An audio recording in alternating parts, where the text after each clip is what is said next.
আজ সন্ধ্যে থেকে না খুব ডালিয়ার পায়েস খেতে ইচ্ছা হচ্ছিল, তাই জন্য একটু ডালিয়া নিয়েছি। দেখো না, এতটুকুনি নিয়েছি, আমি একাই তো খাবো। ডালিয়া, এটা হচ্ছে ওই লাল চিনিটা, আর কটা কিশমিশ নিয়েছি।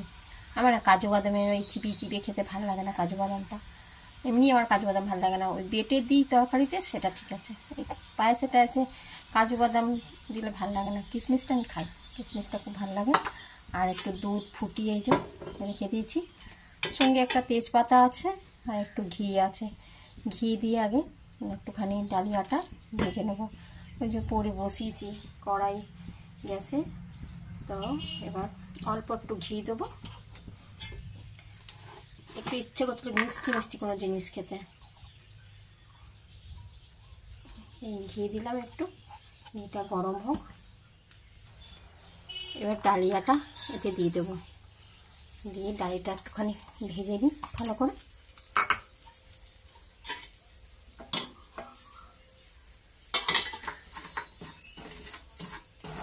ঘি দিয়ে, সাদা তেল দিয়ে, যে কিছু দিয়ে ভাজা যায়, তা আমি একটুখানি ঘি দিলাম, বেশ একটু ঘিয়ের মতন গন্ধ বেরোয়। ডালিয়ার তো এমনি তো নিজের তো কোনো স্বাদ নেই বলো, তো ওকে স্বাদ বাড়ানোর জন্য তো পায়েস করি, তারপরে খিচুড়ি করি, তাই না?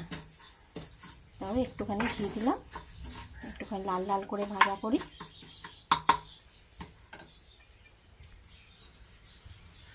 দেখো কেমন হয়েছে, লাল লাল মতন ভাজা হয়েছে, একটু লাল লাল করে। পায়েস জিনিসটা দেখবে আমার না লুচি দিয়ে খেতে খুব ভালো লাগে, পায়েস দিয়ে লুচি। এই সিমাইয়ের পায়েস করি দেখো তো, এখন তো অনেক বছর হয়ে গেল মিষ্টি জিনিস পায়েস টায়েস, চালের পায়েস সিমাইয়ের পায়েস বানানোই হয় না। এই পরে সুগার আছে, ও খেয়ে নেয় খুব বেশি করে, ওই জন্য আর তারপরে চিনিও খাই না। আর পায়েস করলে গুড়ের সিজনে ভাল লাগে, নতুন গুড় উঠবে যখন, তখন সেই চালের পায়েস করলে। আর ছেলে এলে বানাই, ও মিষ্টি খেতে চায় না, বানানো হয় না। আর পায়েস জিনিস তো একটুখানি তো হয় না বলো, অনেকটাই হবে। ঠান্ডা করে বাসি করে খেতেই বেশি মজা লাগে। এটা এখন বানাই, ঠান্ডা করে রাখবো, ঠান্ডা করে ফ্রিজে রাখবো, তারপরে খাওয়ার সময় বার করবো।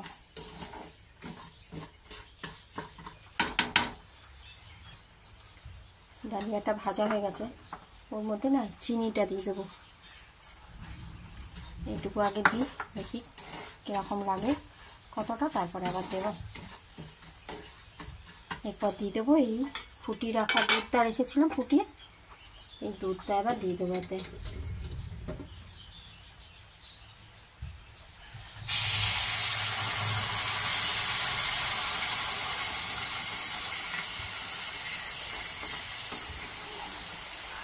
এই দুধটা দিয়ে একটুখানি ফুটাবো, একটু গাঢ় করে, বেশ একটু গাঢ় গাঢ় হবে, ফুটুক ভালো করে। ও তেজপাতাটা দিতে ভুলে গেছিলাম, এটা দিয়ে দিলাম, একটু ফুটুক এবার, একদম গাঢ় গাঢ় হবে, তবে খেতে ভালো লাগবে। এটা তো কেমন লাগছে তোমরাই বলবে। হয়েছে তো এরকম, ঘি দিয়ে ভেজেছি তো টাইট হয়ে যাবে, এটা ঠান্ডা হয়ে যাওয়ার পর তো এইরকমই নামাবো।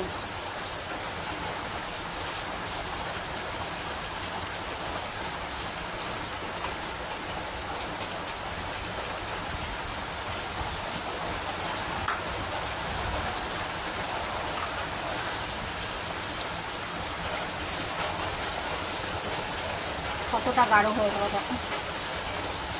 বাইরে খুব বৃষ্টি হচ্ছে আমাদের এখানে, এখন মুষলধারে বৃষ্টি শুরু হয়েছে।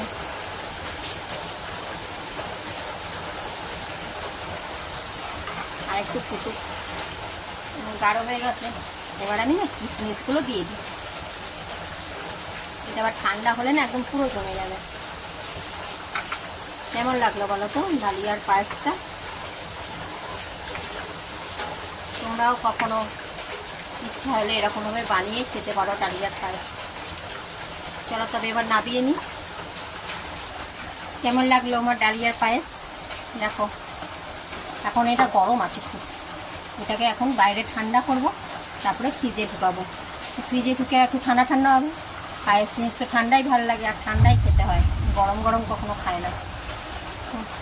হয়ে গেল আমার ডালিয়ার পায়েস। কেমন লাগলো তোমরা বলো কিন্তু কমেন্টে।